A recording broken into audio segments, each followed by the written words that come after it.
Riemann's idea.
So we have the Riemann integral. It started with a bounded function on a cross-bounded interval.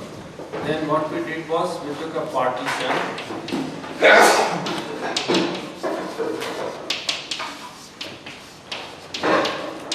which we'll call as pi by the partition points x0 less than x1, xn, x0 is a, xn is b.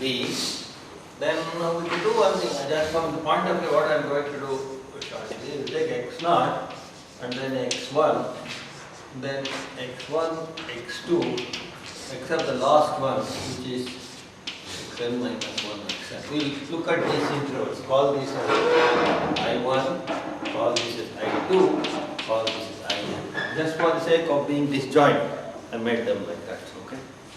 Here we include excluding the right hand point until it is the last stage where we have to include the right hand points. So then what we did was we looked at Mj to be the infimum of fx for x belonging to Ij and Mj to be the supremum of fx. Having done that, we looked at the two sums. I don't know what notation I used, to be the summation j equal to 1 to n, mj length of Ij, and uf pi to be the summation j equal to 1 to n, mj Lij. So I deliberately got rid of all the pictures now because now we are going to look at it purely algebraically, what we are doing, analytically. And then, so for every partition we calculate the sum. This is an overestimate, this is an underestimate, and this is an overestimate. We would like to take the best of the underestimate, that means the supremum of the underestimate, and the best of the overestimate, that is the smallest of the overestimate, which is the infimum. So we define LF to be the supremum of all these lower estimates as pi varies over the collection of all partitions of pi, and UF to be the infimum what as this varies. And these things exist because we show that they are one side they are bounded by capital M times B minus A, and the other side they are bounded by small m times B minus A. Okay, then if we say the Riemann integral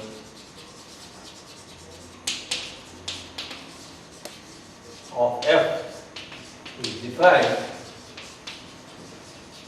if Lf, or I should call it, and this common value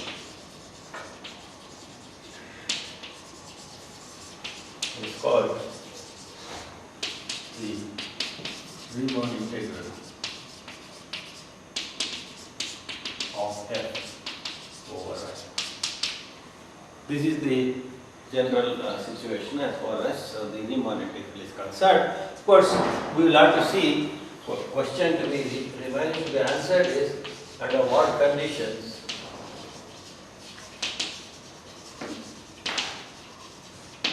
on f will Lf equal to. This is one thing you have to investigate. We know that this is not going to happen always, and so we have to worry about running stuff. So that we'll come to this question later. Now, how can we generalize this?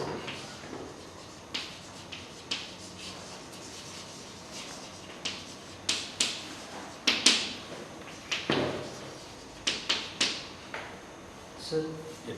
sir, in schools when we learned integral, we defined it as limit of fx. How does this definition contrast with that limit as h tends to 0? I will come to that. That's the fundamental theorem of integral calculus. We will eventually define and connect these things. Okay. So we have seen differentiation.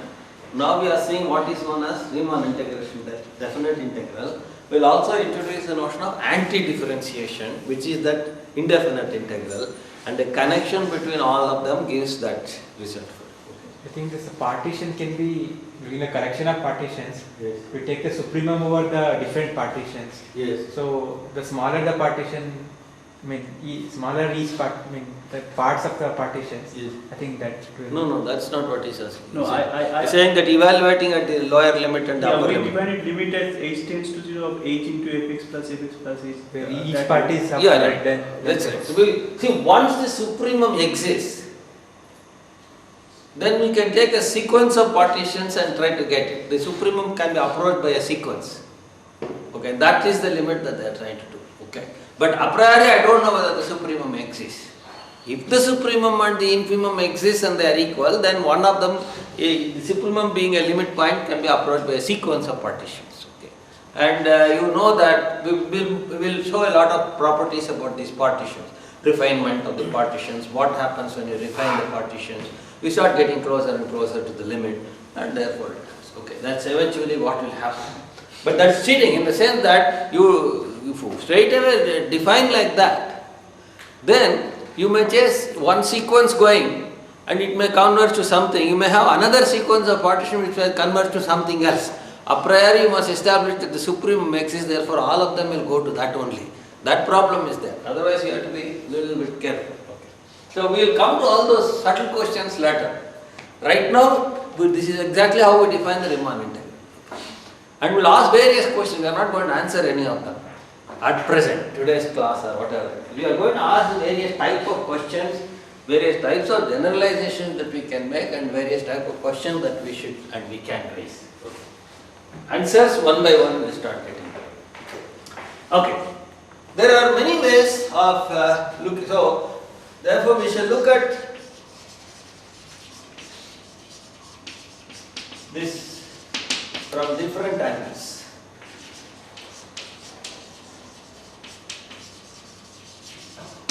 The same, whatever Riemann has done, we'll start looking at them from different angles. Okay, let's look at the first one. All of them will be the same, and some of the questions we ask may be redundant. Same question, different language, it's deliberate. Okay. First thing is, why do we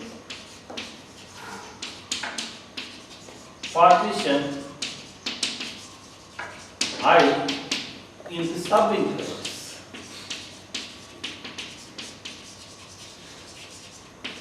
Why can't we partition into arbitrary subsets?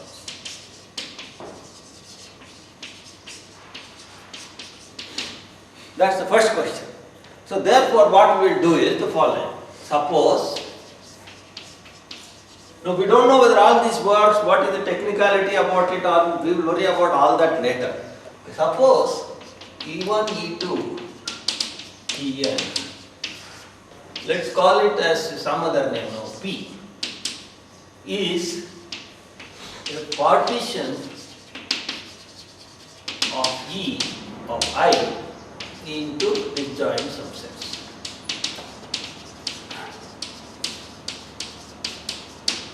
Now I am not saying they are disjoint intervals, any arbitrary disjoint subset. So I is union j equal to 1 to n Ej, and I am not claiming Ej to be intervals. Intervals are one type of such partition. So all the capital pi, every small pi is a p, but every p need not be a pi. Okay. So I can have partition where the partition parts need not be interval. Some of these could be intervals, some of these need not be. All of them can be intervals, none of them can be need be intervals. All possibilities we allow. So we just divide the entire interval into a number of subsets. Then we now look at what notation. Let's call somehow I have not yet started measure theory, so no problem. Measure theoretical formula, mu is always a measure for some reason. So, but I am using mu. So now I take mu j to be the minimum of fx over E. Not minimum, what should I say? Similarly, okay, let me avoid that. Let me call it little fj and capital Fj to be the supreme of fx over x belonging. That's all, then I can do everything. No. So I can now define LF pi, LF p to be summation mj, j equal to 1 to n, what I did here. Then what did I put? The length of the interval. Now I have to put some quantification of the set. So I will call it m of r. And similarly, UFP will be summation j equal to 1 to n. This is Fj, where Mej is a quantification of sets, which is a generalization of the notion of length.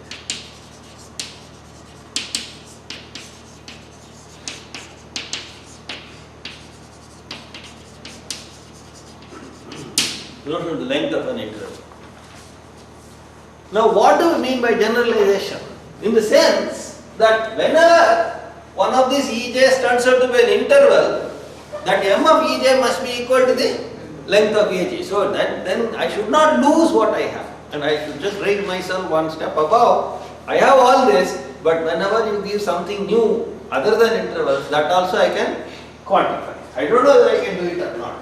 Some which is a generalization, any generalization I can take. Okay. Of the length of the interval. Then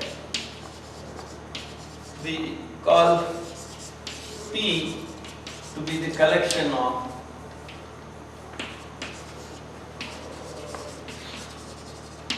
all such partitions of I, then LF is defined to be the best estimate, supremum, P belongs to P of summation Fj, Mej, but this Fj and all depend on P, because Fj is the minimum over Ej, and Ej comes from P. So all these, there are the dependence in P which are suppressed. Similarly, Uf is infimum of all the P's, the best overestimate, the smallest of the overestimates, the largest of the underestimates.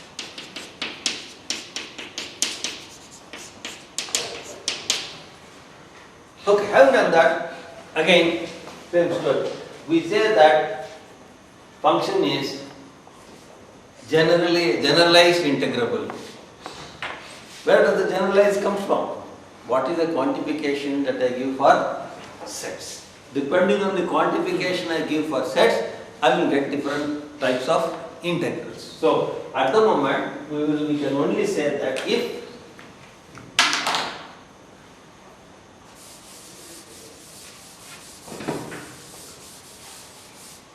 we say that f is m integrable, that m is the one that decides, because that quantification is the one that is going to decide everything. So we will call it m integrable if LF is equal to F, and in that case this common value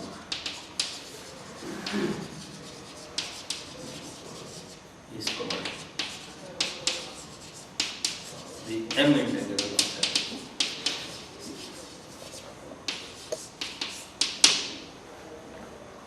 Okay. And what Riemann did was he showed how to generate one such quantification, and that became the m integral is called the Lebesgue integral. Next, now there arise several questions, okay, that are important to this.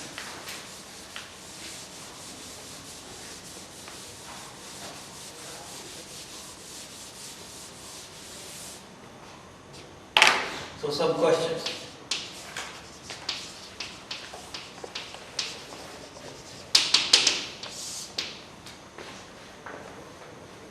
So can we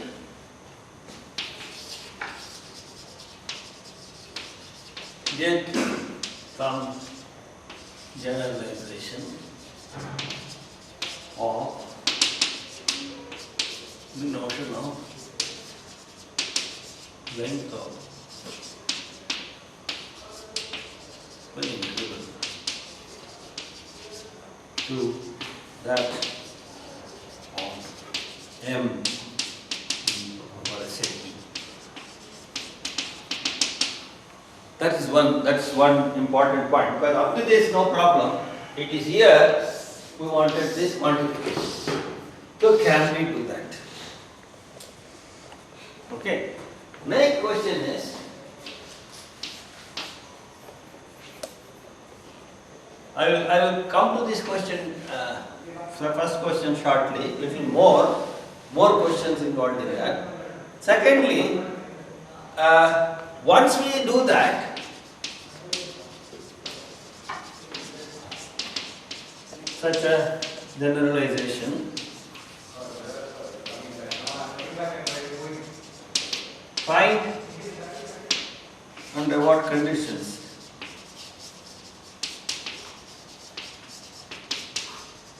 on F we will have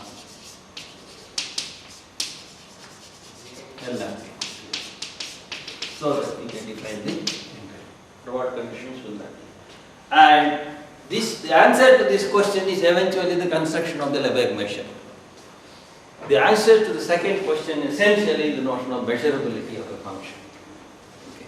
So basically, if we have a measurable function, Lebesgue measure, first you construct the Lebesgue measure, and then now introduce the notion of a function being measurable.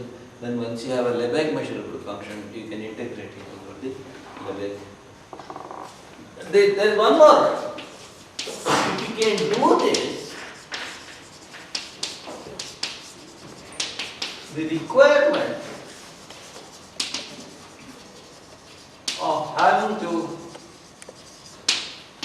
integrate over an interval disappears.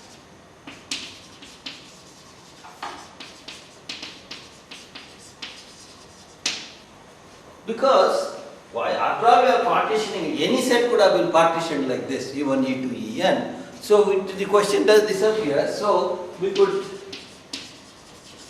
possibly integrate over any set possible. Okay, I am just raising various possibilities that exist for us. What are the avenues that are open for us to proceed?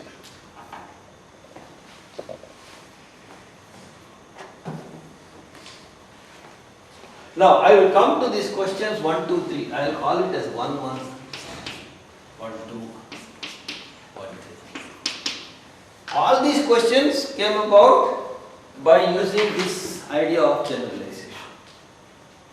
Replace the interval partitioning of the interval I by general partitioning, and then use a general notion of length to the notion of a measure or quantification of the set, and carry out whatever Riemann did essentially afterwards, and see whether you can define it. We look at the same thing again. All are same, but different people or different ways of looking at different times will help us. Okay. The next question that I am going to ask, look at it, is the following. Again, so 2. Look at Riemann's definition in the following.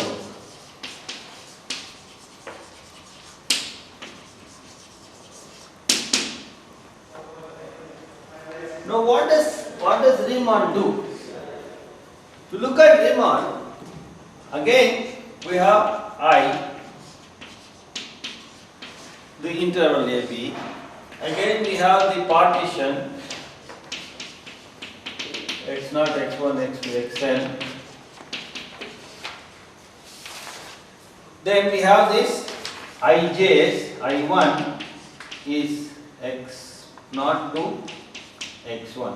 Ij is xj minus 1 to xj, j equal to 1 to up to n minus 1. In is the only one which is xn minus 1. Xn. That last point is to be added. All others are right open down. These are some technical things we will not worry about. We will worry about the ideas involved. Now what does Riemann do?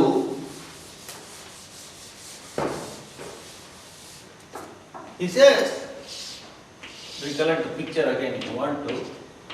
If you look at ij, in that ij you take a constant value, little mj or capital Mj. If you want to get the lower integral, take little mj, and you want to get the upper integral, you take this for. So you take this as mj once and mj to get the other set. So what he is doing is, he is replacing the function by functions which are constant on intervals. What do we call them? They are called step functions. Okay. So Sx is simply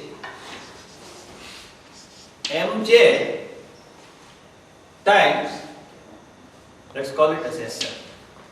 Mj times, you are familiar with this notation?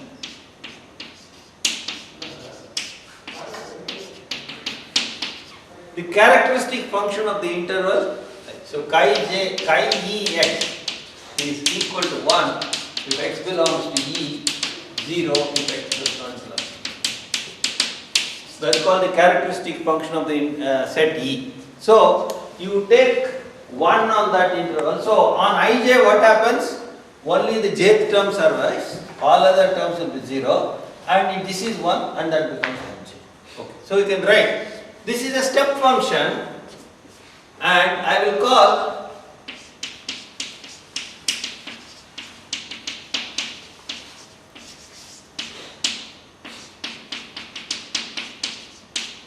these two are step functions.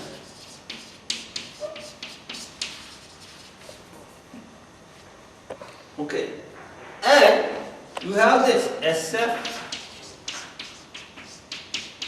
is always less than or equal to Fx, because everywhere you are taking the value lower than Fx. And similarly, this is above Fx.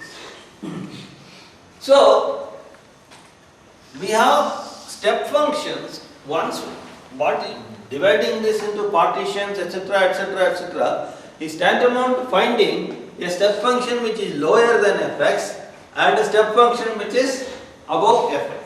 Now, for step functions, we can easily define the interval, the integration, because it's just the area of this rectangle. So, the integral of a step function is easily found. I will just write like that. Easily found means we know what that area is. For example, what is integral of SFX over I? It is simply summation j equal to 1 to n mj. Then this is the height. This is mj is the height. Ij is the base. So the area of that rectangle. Put all this. That is exactly what Riemann did. Took that as the LF pi. Okay. So this is what our LF. Similarly, UF pi was the integral of I SFX dx, which is summation j equal to 1 to n. So what Riemann says is, you have to take the biggest of all this and the smallest of all this. So you look at it as follows. I take the collection of all step functions, and in that I choose the integral of all those step functions which are below here and take the maximum of that, and take the integral of all those step functions which are above here and take the minimum of that. And that is, if these two agree, and that's what the integral is. So, what Riemann has done is the following. So, let me write it here. Therefore, so let S denote the collection of all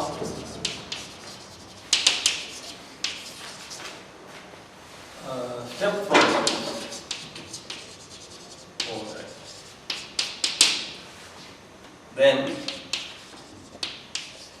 LF is equal to the supremum G belongs to S, G less than or equal to S of integral G. That's all. That is what this Riemann lower integral is. The Riemann upper integral is simply the infimum of G belonging to S. Now, F is less than or equal to the above, F is above integral. And if LF equal to here, LF equal to here, we say F is alright and this value is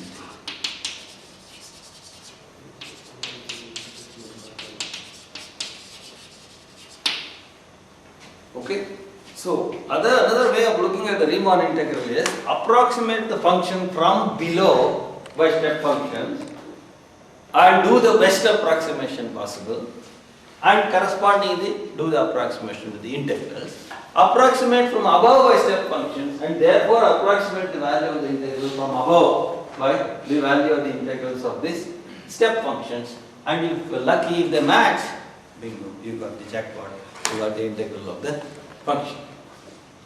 Okay, now how do we generalize this? Yeah. This integral exists, and if you are considering an open interval instead of AB closed, you consider AB open. Any one of them, any type you can do. It will be the same. It will be the same. But I'm just taking step functions. Where that jump is given, where that other value is given is another value. Because the length of the interval is the same whether it is half open, half closed, left open, left closed. That's the problem. Okay. But it has it built in. You see, we on the one hand we eventually proved that the length, the measure of a singleton is 0, but it is built in right from the beginning as a genetic property. Okay. We are already saying that the length of an interval is b minus a, whether the endpoint is included, not included, etc. Thereby saying that single points are of no relevance at all. That's a built-in idea. But later we make a big issue of it and prove it as a theorem by saying that the measure of a singleton is 0. Right. That was right. So how do we generalize this?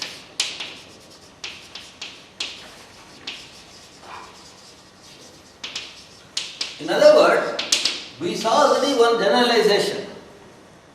Now we saw the integral and the generalization of that. Now that integral we are seeing in a different language, so we have to see the generalization also in a different language.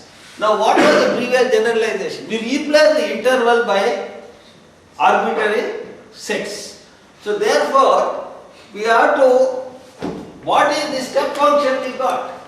The step function we got was function which takes constant values on the intervals. It takes the constant value on the interval ij.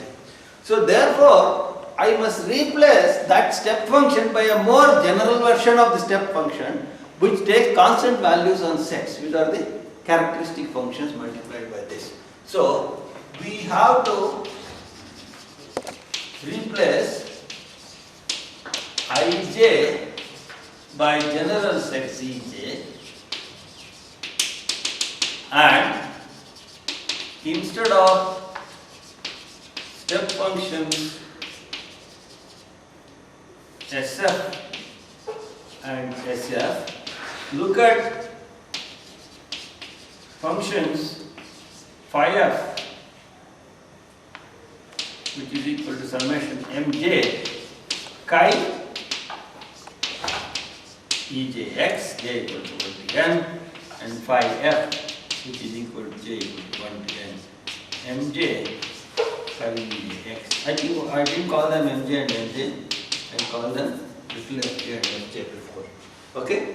Look at it this way, fj is the info of this over ej, capital Fj is the soup of this over the ej. Now, what did we do next? We said that we can define the integral of a step function easily. What do you mean by now integrate this such a function? Such functions are called simple functions. So every step function is a simple function, but every simple function is not a step function, because the set can be an interval or need not be an interval. Okay, what do we do here to define the integral of a step function? We simply multiply that constant value by the length of that interval. Now we have to multiply by fj by the quantification of aj, mej. So therefore, integral of phi f is defined to be j equal to 1 to n fj mej, where again the quantification, and similarly integral of phi f is summation j equal to 1 to n fj m. So what is the final punchline? We define LF. What is LF eventually? The supremum of G belong. Okay, so let, what shall I call it? Script F with a collection of all simple functions.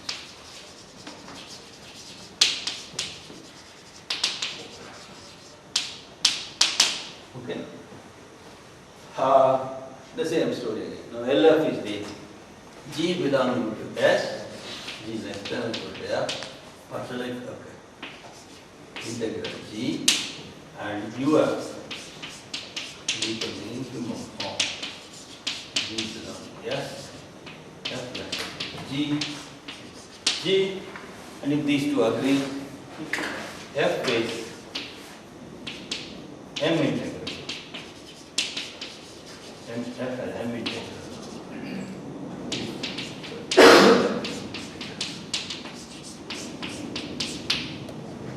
And the common one is called the M integral. So that's another way of looking at this whole thing.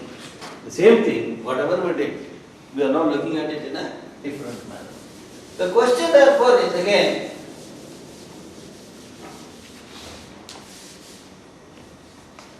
question,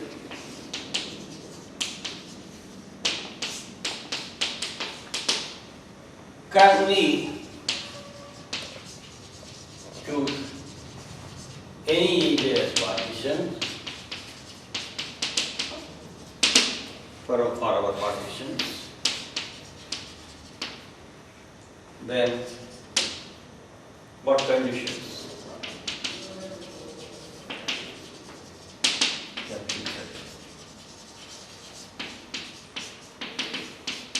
To get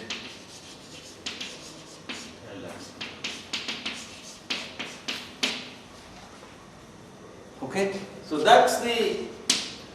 are the types of generalizations that look. What we are trying to do is, we are trying to see, previously we were trying to see constant values on intervals, now we are telling constant values on arbitrary sets. Any questions? We are now looking at constant values on arbitrary sets. Why do we do that? The reason for that was what I said earlier. It's more appropriate to look at the same value taken by the function at several points, collect them all together and take that measure of that set, rather than spreading it around and then ignoring it. It's like collecting all the 10 rupee notes in one place and seeing how many of them, multiplying it and getting the value of that 10 rupee contribution. Then take all the 100 rupee notes, like all 1000. So we are trying to collect the values of the function rather than the domain space. It's much more appropriate to collect the values of the function appropriately and measure them or quantify them. So therefore, the question is whether it's possible, it runs through, etc. is a different ballgame. So this is exactly the general idea of what Lebesgue started with. This is the program that Lebesgue started with. The reason was Riemann integral was in existence. They had some difficulty, there were some problems with the Riemann integral. Limiting processes were not that good, which we will see shortly. As we go along, we will see what were some of the defects of the Riemann integral and how they were overcome in the Lebesgue integral. Okay, so now we can look at this, we'll look at these two ways, back and forth will be jumping, but there is a common thread in running both 1 and 2. That is, we have to get hold of this quantification. Both of the approaches, whether you look at them as approaching through the integrals of simple functions or approach it through the summation we wrote, both are same. The common thread is that we have to somehow quantify an arbitrary set Ej. So the basic question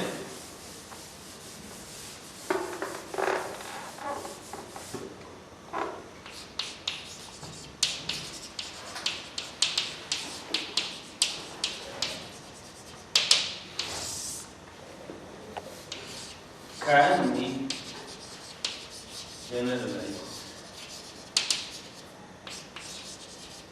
motion of length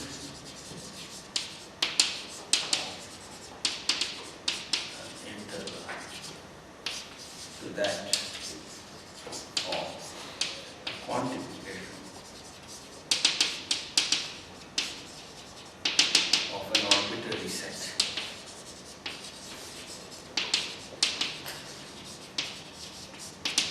This is the fundamental question in both these approaches. Once we are through that, the rest of it only to find out what condition F should satisfy for that.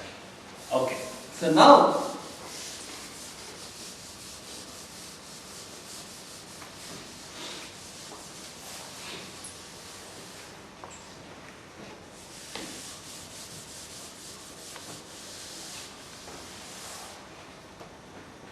The ideal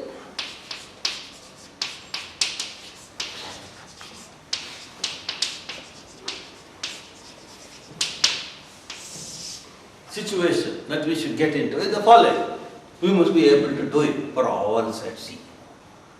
We must be able to, we want to get a quantification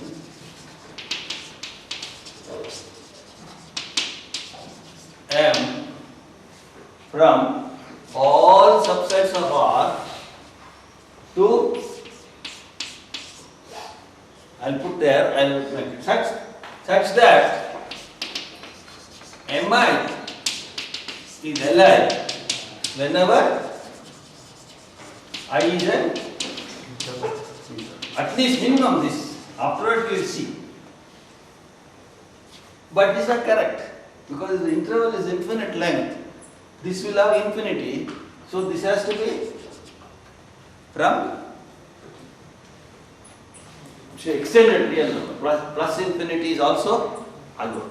There may be other, okay? Plus nice properties of the length. Whatever that I mean by nice properties of the length are carried over to, we will see what the nice properties that we are asking for. Okay. That is the ideal situation. Suppose not possible. Suppose we fail. In fact, we fail. So far we have failed. Suppose we fail. We are not able to get this full extension.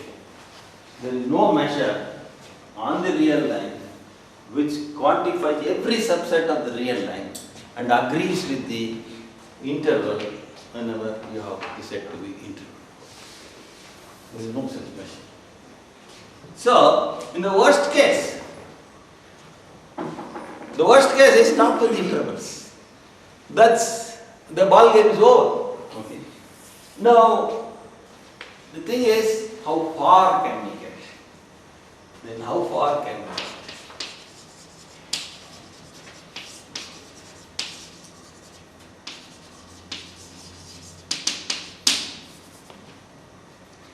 Well, ideally,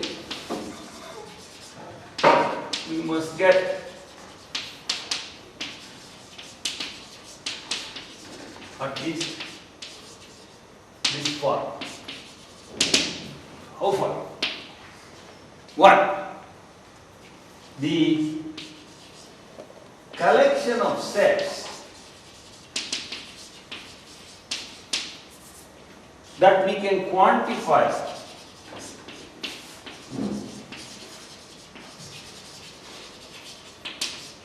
that means with this generalization of the length must include the intervals, obviously, because otherwise it's not a generalization. Must, correction, let's call it as M. Must contain all intervals so that we have a generalization. Two,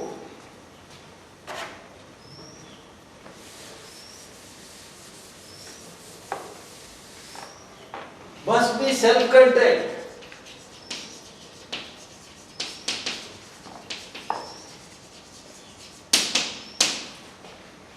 Regarding a self-contained with respect to standard theoretic operations, must be self-contained with respect to standard set theoretic operations. What do we mean by that? That is, we will write all, whatever comes to our mind.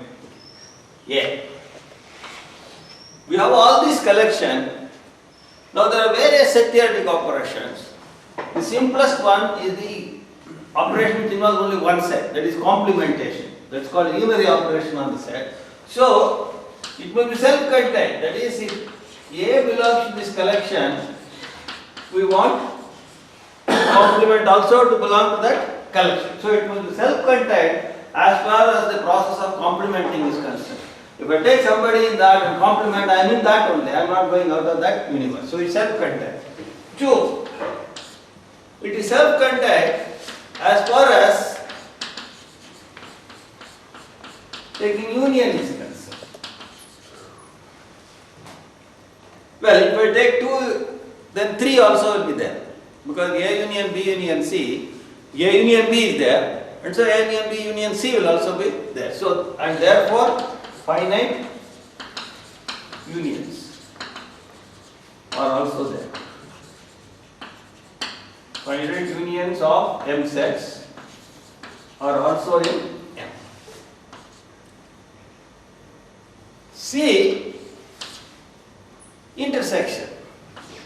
AB belongs to M implies A intersection B belongs to M, and so M also closed under finite intersection. Some of these things I am stating are redundant, but I will keep stating them because we just state all the simple theoretic operations that we will be doing.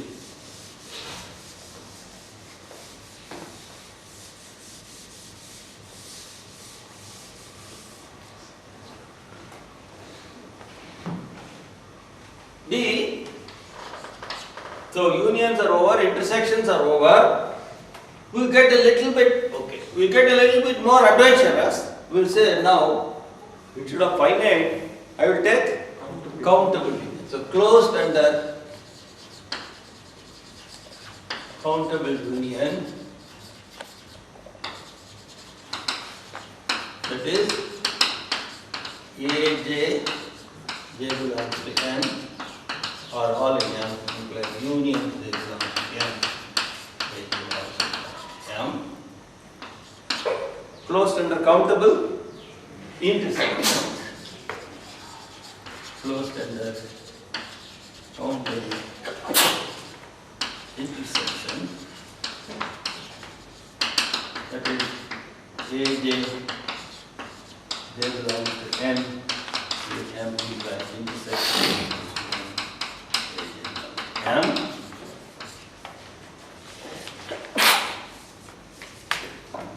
I'll write 1 or 2 more operations which are very important in the theory that we are going to look at shortly. Okay? F closed under set theoretic difference.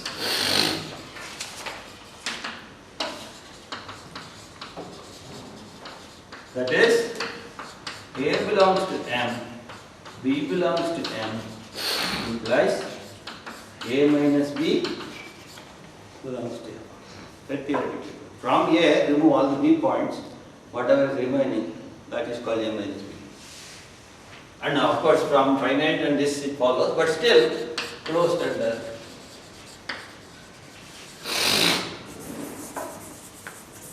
symmetric difference.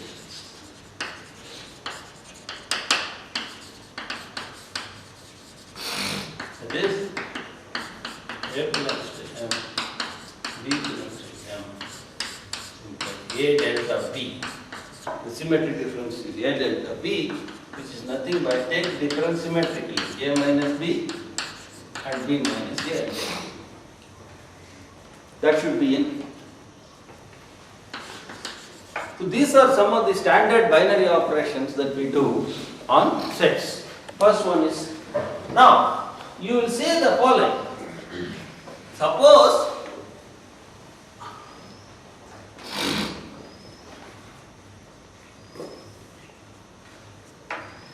look at this first statement. It is closed under complementation. And we had something else. 1. Where was 1? Must contain all intervals. Must contain all intervals. So the real line is an interval, minus infinity to infinity. It must be there. So its complement must be there. So therefore the empty set must also be there. So the empty set and the whole set are guaranteed there. Empty set and the whole set are there once we have this. Okay. Then, if you have countable union, automatically finite union is valid because you can write a finite union as a countable infinite union by taking the remaining fellows as empty set. Okay, so this is guaranteed. And once you have finite union, finite intersection is guaranteed because under complementation it's true. Similarly, we have countable union, countable intersection is guaranteed because it's again complementation. And A minus B is simply A intersection B complement. A is there, B complement is there, intersection is there. This again, this is there, therefore the union is there. All are guaranteed. So the basic things are these two. We want a collection such that it contains the intervals, the things that we are able to quantify. The sets that we are able to quantify must be such that all the intervals are there and it is closed under complementation and it is closed under countable union. This is what we say, it must be a sigma algebra containing the intervals. This is what it will. We will make that definition formal. So we see that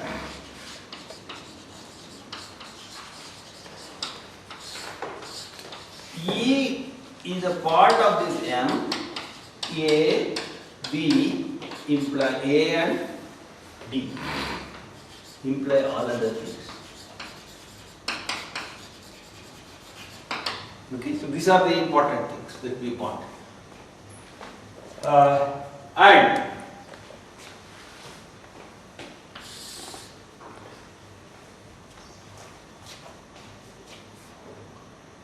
we want this Mi to be Li,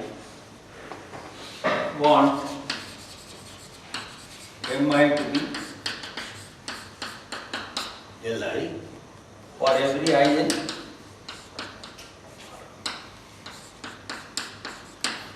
and all nice properties of L get carried over to L.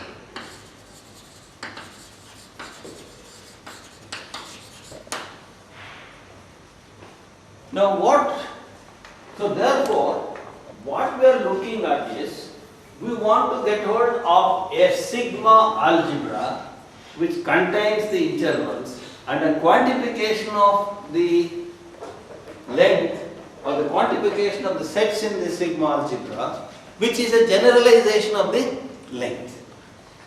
Now therefore, to take the intervals, we have to put them in a sigma algebra. We have to put them in a box. The box is the sigma algebra. So what sort of boxes are there to put the intervals? Now, there is an optimal box. There is something called the smallest sigma algebra that contains the intervals. That is called the Borel sigma algebra. And what Riemann integral does is, actually works with that sigma algebra. This quantification is indirectly built into that sigma algebra. If you do that, you will get exactly this, essentially the Riemann integral. What Lebesgue did was, well, I can do more. I can not only quantify everything that is in the smaller box, there is a bigger box also which contains E, and everything in that can be also quantified. And therefore, I can work with that quantification. Well, and somebody said, if you quantify, and Riemann quantifies some way, Borel quantifies some way, and everything is going haywire, then Lebesgue said, don't worry. Mine is a bigger box, which contains Borel's box, and Riemann's box, whatever it is, Riemann-Borel box. And whenever you are in the interval, I am the same as the length, Riemann-Borel is the same as the length. And whenever you are in the smaller box, Borel-Riemann box, my quantification is same, their quantification is same, everything is the same. But outside the box I still have quantification. Therefore I have not only generalized interval length, I have generalized Borel's idea of the quantification also and got into bigger. Now how far you get? Did you get all the way to all the sets? Unfortunately not. There is still a lot of gap that is left. Okay. Now, that's the maximum we have got so far, that to the so-called Lebesgue measurable sets which can be quantified starting from the intervals. Okay. So, this is what our questions are. Try to do it for all the subsets. If not, at least this much you should get. Because the sets are such that whenever I do complement, I have to go out, then I am in trouble because that part cannot be quantified. I have to worry about within staying inside. So I must allow it to do all my set theoretic operation, and every time I am able to quantify the new things that I get by doing this set theoretic quantification. That's what is the requirement. Now, that's the goal. Whether it is an achievable goal or not is a different story. That should be a reasonable goal. And that's the goal that Lebesgue set for his PhD thesis. See, the PhD thesis is well defined. Now, the questions are all asked. Now you go and find the answers. This is what is meant by saying I have formulated my problem. Not yet solved the problem. A question, a problem well posed is half solved. As they say, you must be clear about what is it that you are looking for. It should not be that whatever I get is a paper. There are some people who say that in January there is a conference in Los Angeles, so I have to write a paper. See, look at the logic. There is a conference, therefore I have to write a paper. There are others who say, I have a result, I must look for a suitable conference where I can go and speak on this result. These two are two different things. Here he has first the result. Then he looks for the right type of people to whom he should go and talk. There are other types. There is a conference, I must go and talk. Therefore, I need some results. I work backwards. Okay? There is a lot of difference in the two. So, Lebesgue said, this is what I want. If I get this, I get a PhD thesis. Okay? I write the thesis. No, I first want the thesis. If I want the thesis in January, then I must have some results by December. I don't care what results. As long as there are results, I will have it by December. So it's backward. So the whole program is now redefined. It's become highly professional. And also I see a lot of interesting trend. I'm sorry, I belong to a very old-fashioned school. There is this distinction between conference paper and journal paper. For me, it doesn't make a sense if the conferences are serious conferences. Obviously, the conferences are not so serious, and therefore you have to distinguish between a journal paper and a conference paper. Now, the reason for that is the conferences perhaps are not serious. They cannot be very serious refereeing. It is the journal that goes through this very serious business of, hopefully, a serious business of refereeing, and then adjudicates whether it was. I don't know, I'm sure that many of you had seen the main big controversy that went around about the Fields Medal Award this year. You know, heard of that? Perelman, the Russian mathematician, was awarded the Fields Medal for the Poincare conjecture proof, and he rejected it. And there was a lot of there were lots of things that were written about Perelman, his results, and the way he posted it on the web page and never sent it for journal, so far not sent it for publication. He did not even, he rejected even the $1 million prize that was associated with the problem. And also on the other end, there was this very famous Chinese origin mathematician, Yao at Harvard, and who was not very happy with Perelman. And he saw a lot of gaps in the arguments of Perelman, in the sense that he had not written the complete proofs and things like that. So he was not ready to accept Perelman completely. And in fact, he was saying that his argument was that his contributions in formal proofs of the Poincare conjecture were much larger than, much more stronger than what Perelman has contributed. So here is the difference. Perelman's is a conference paper. Young is talking about geometry. Probably that is how it should be viewed. Conference is there, you go and throw ideas. Journal is there, you complete your ideas and write them. Yaw was being editor of several journals. But his name, Yaw some AUAD, okay, it doesn't matter. Then his pronouns are he was very particular that everything must be written down correctly. All proofs, every line, every question must be answered properly. Then only it is a proof. He is an algebraist. Everything must be pakka. Perelman is a problem in geometry. Geometry involves a lot of intuition. So Perelman is a geometer. His arguments are very, very intuitive. But unfortunately, the history of the problem is that the proof is highly algebraic. So a geometry problem, ever since Descartes introduced algebraic methods in geometry, geometry got algebraic because drawing pictures was practically impossible beyond a certain stage. So Descartes introduced this algebraization of, the so-called algebraization of geometry. So, where does a geometer says, I'm not bothered about all your algebras. I see it. But algebra says, no, you are not proved it. So there is this contrast. Unfortunately, while a lot of glorification of Perelman was done, rightly so, as a great geometer, a lot of criticism was done on Yaw because of his attack, very unflinching attack of Perelman's methods of proving things. And the unfortunate thing was, it was forgotten that Yaw is a very serious, responsible algebraist, editor of journals, and his business is to make sure that proofs are right.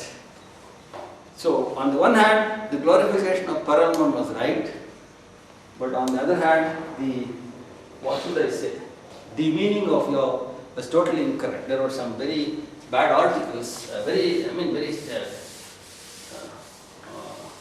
not very good articles, I should say.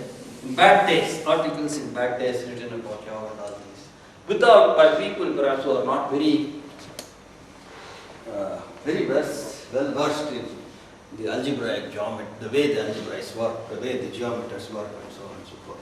It is a problem in geometry, sure, but unfortunately you just solve it completely geometrically, or if you want to use algebra, use it properly. Perelman says, I have given the idea, I am convinced it's right, and there are others who sat down and wrote thousands of pages of filling up the gaps and found everything is correct. That's all fine. What Yaw says, I want those 1,000 pages. Without that, this proof is not complete.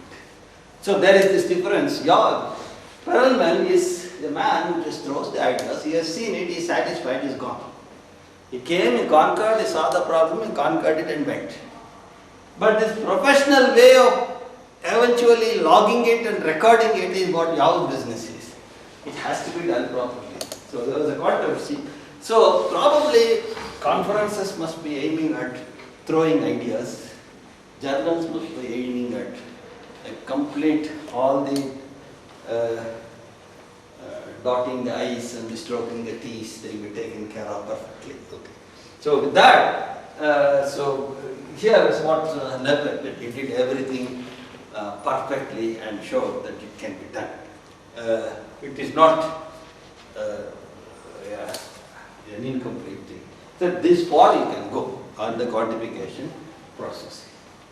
So it was Leibniz. Well, let me first look at it again. So suppose you start with, let me make that notion of sigma algebra proper. Suppose omega is any set. Any set, I am not even working on R, so that we can use it later. In probability is what we do. Then P, any collection of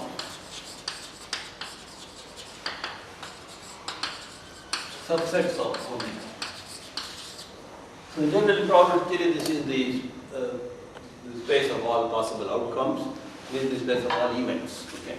So any collection of subsets of omega, we say B is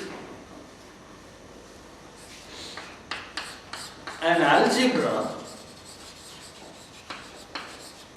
of subsets of omega if A, it is closed under complementation. B closed under complementation.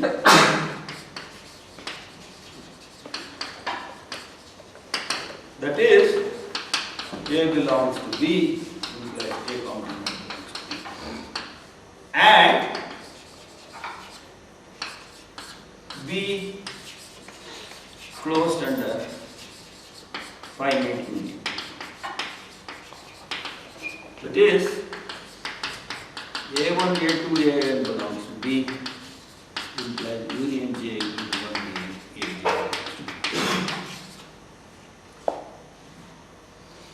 We call it a sigma algebra if this is replaced by counter. 2 is sigma algebra of subsets of omega if A, same as before, closed under complementation.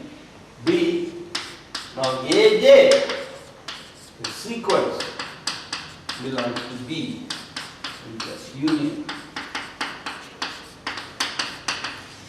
Now once you have these, all those properties will follow, as I pointed out before. I should say any non-empty collection.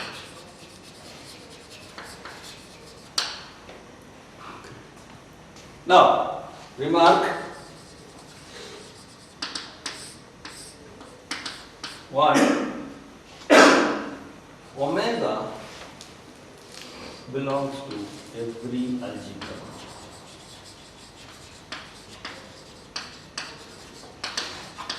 Why is that? Because it is a non-empty collection, therefore some A will be there. If some A is there, its complement will be there, and therefore A union A complement will be there, therefore all of it will be there. And therefore its complement will also be there, so phi will belong to every algebra. And similarly, every sigma algebra. So omega will belong to every sigma algebra as well as algebra of subsets. Phi will belong to every algebra and every sigma algebra of subsets. Right. The important thing is 3. If you take sigma 1 and sigma 2 are algebras, I will not write algebras of subsets of omega, it's understood now. Algebras are, all are algebras of, or sigma algebras of subsets of omega. Sigma 1 and sigma 2 are algebras, then sigma 1 union sigma 2 is also an algebra. Inside. Sigma 1 intersection sigma 2 is also an algebra. The union need not be. Okay. And in fact, it's not necessarily 2, you can take 3, you can take finite number, you can take countably infinite number, you can take any number, even uncountably. B, sigma alpha, any collection of algebras, any collection of algebras, finite, countably infinite, uncountably infinite, anything, implies intersection of sigma alpha is also an algebra.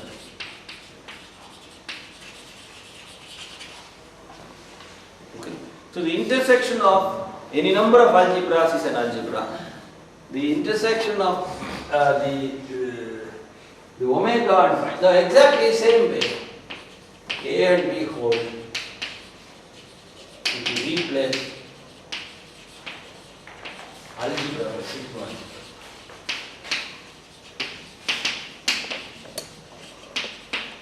Okay.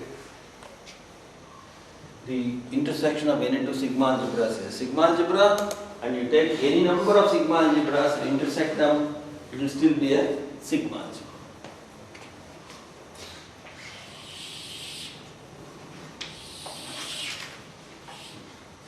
Now, the largest sigma algebra, the largest algebra is 2 to the power omega. Take all subsets, then no worry about closed under this or that, everything is there. So whatever you do, you will be there with it. So there is no problem. So that is the largest sigma.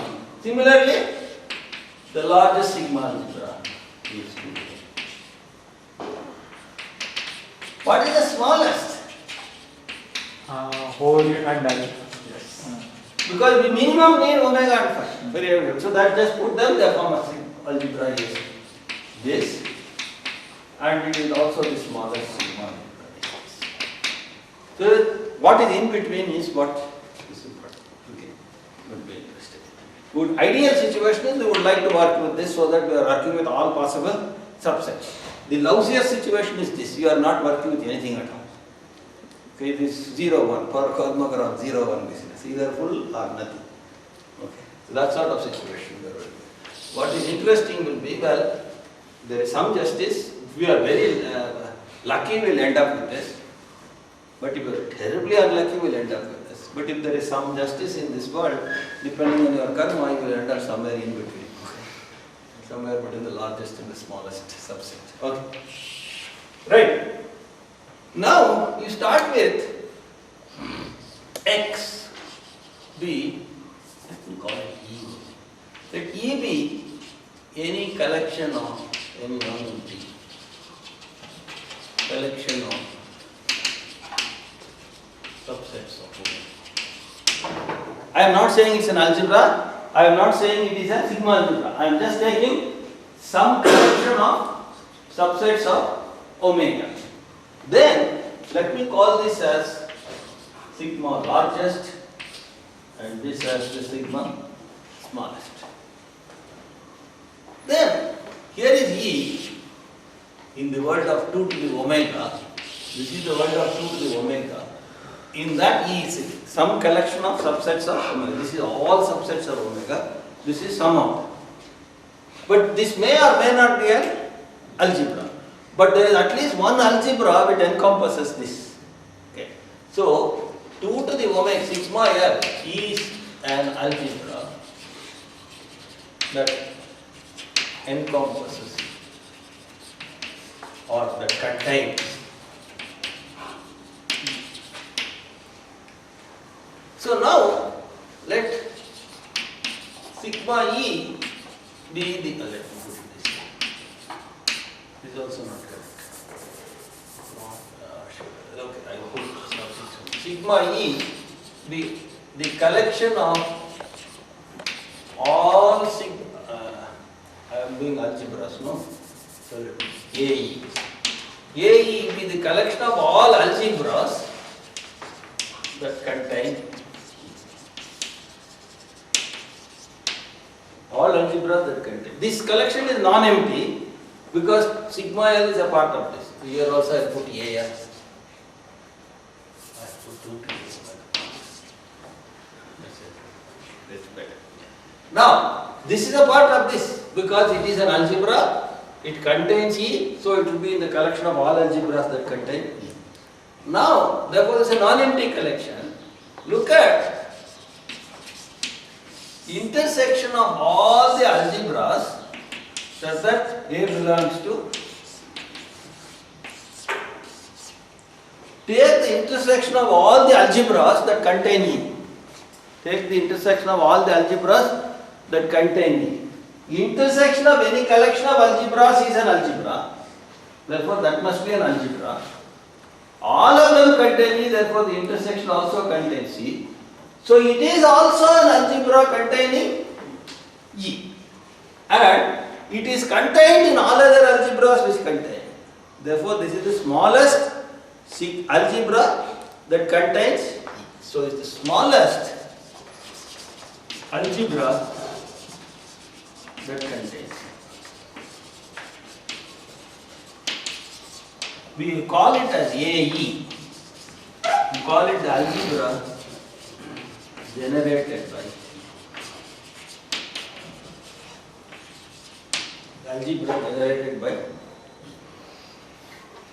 I am doing this because I will work with reference to only intervals and real line. I will take omega to be r and then work with intervals. But this is from the point of view of from moving from Lebesgue measure to the abstract measure. All these notions we need. Okay. Now we can replace the word algebra by sigma algebra in all these things. Same way. 2 to the omega is a sigma algebra that contains E. Let sigma E be the collection of all sigma algebras that contain E.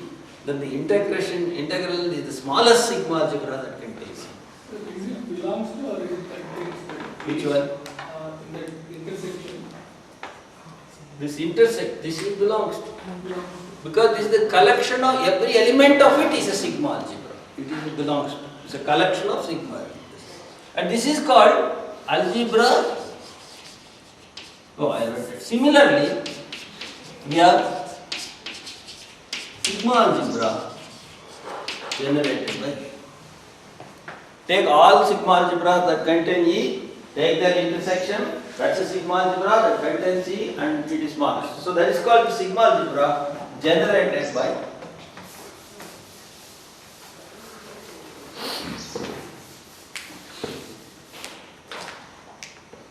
Now, you come back to the real line. First, omega is R. Take E to be the collection of all intervals. Because that's the fellow whom we had, in which we have the length of the interval concept. Take the collection of all intervals. Then we have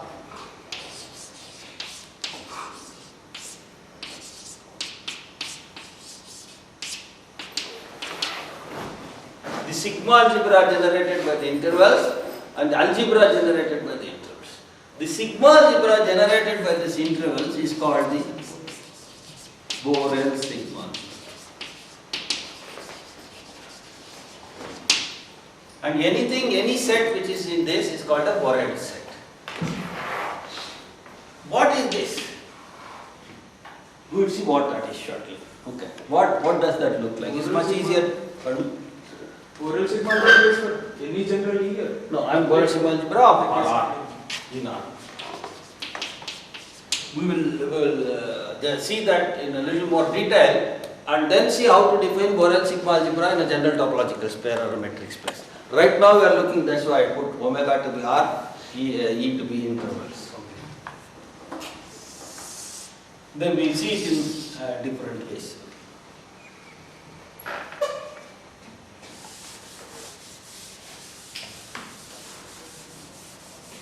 We will see more properties of sigma algebras, a little more as we go along, then we will be able to make more generalizations of this. We will see the sigma algebra in different ways, this Borel sigma algebra in different ways. Right now we are seeing it as the sigma algebra generated by the intervals because I started my discussion from the point of view of Riemann integrals and the intervals played the role there. Okay. It could be viewed at from as a Borel as a sigma algebra generated by some other E1 also. It is very likely that E and E1 are different, but sigma E is equal to sigma E1. They may generate the same sigma algebra. It turns out, well, as if I can mention, if it, instead of E, which is the collection of all intervals, you take only the collection of all open sets. Another one, E1, which is the collection of all open sets. And then look at sigma E1. That will also be the same as this. Therefore, the Borel sigma algebra is the sigma algebra generated by open sets. Now, that immediately gives you a definition for topological spaces, metric spaces. Wherever you have the notion of open sets, you immediately have the notion of Borel sigma algebra, which is the collection, which is the sigma algebra generated by the collection of, or by that topology. Okay, we'll come to that, these things later. Now, we'll later look at this more specifically. What is AE? Okay, if we can there is a deliberate question, the deliberate reason I am putting this question. I can straight away go and define the Lebesgue measure and finish it off. But all these tell you how you go from Lebesgue measure to the abstract measure in the general situation. You move away from the real line, you take any arbitrary set, how do you construct measures on arbitrary sets? So that all these notions will be crucial, because we will be seeing exactly what happened and there will be more dissection of the Lebesgue measure will be done to see what went on and then copy it to the general case. Okay. So this is one thing. This is what I am going to question. What it is, we will find later. But then to conclude, I just said we want all nice properties of length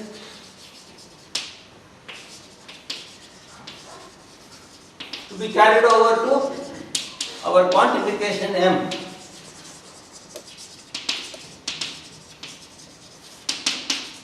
This is what we said. Now, what do you mean by nice properties? What nice properties are you talking about? See, it's in the context. What is nice is, it is nice because it is useful to me. That's it. So, I got a nice job means what? The salary is fat, the conditions are good, not that the work there is of any interest at all. It may mean for someone, that's what it will mean. For some other person, he says, I got a nice job, means a purely honorary job, no salary, nothing. But the work is interesting. And that's what he is looking for as a nice job. So, what is nice is, what I want to do is, these are the things that I want to do. I want these. So, nice. One, of course, for every interval. Now I am taking this. The length of the interval is I is positive. 2, if I is contained in J, I will write some of them. If an interval I is contained in an interval J, then the length of I will certainly be less than or equal to length of J. Because this fellow sitting inside, so it's common sense. Then, the most important, which may not be very obvious, first I will write this. I1, I2, In. Okay, Ij in G, they are all intervals. Okay, this is 2. The intervals, one and all are intervals now. If these are all intervals, and they are disjoint, then the length of the union, if they are disjoint, and the union is also an interval. Suppose you have a finite set of disjoint intervals whose union is also an interval. So you may have like this 0 to 1 and then 1 to 4. 2 intervals. The union is also an interval. But if we have here 2 to 4, the union is not an interval. So I am taking finite number of intervals whose union is also an interval. Let me call it an interval I. Then I have to talk about the length of I because it's also an interval. I can talk about the length of I1, I2, Ik, and now Euclid's principle holds. The sum is, the whole is equal to the sum of its parts. Then the length of this is what Euclid's famous theorem. The whole is equal to the sum of its parts. This extends even if we had counted the information. If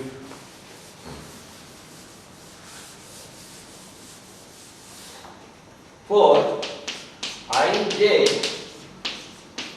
belong to n belong to E are intervals which are mutually disjoint, mutually pairwise disjoint,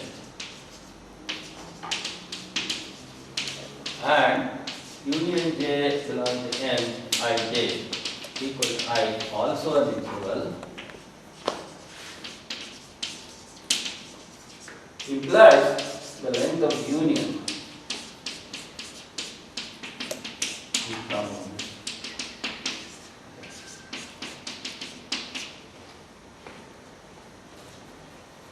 In fact, what it is, what it says, Euclid's dictum holds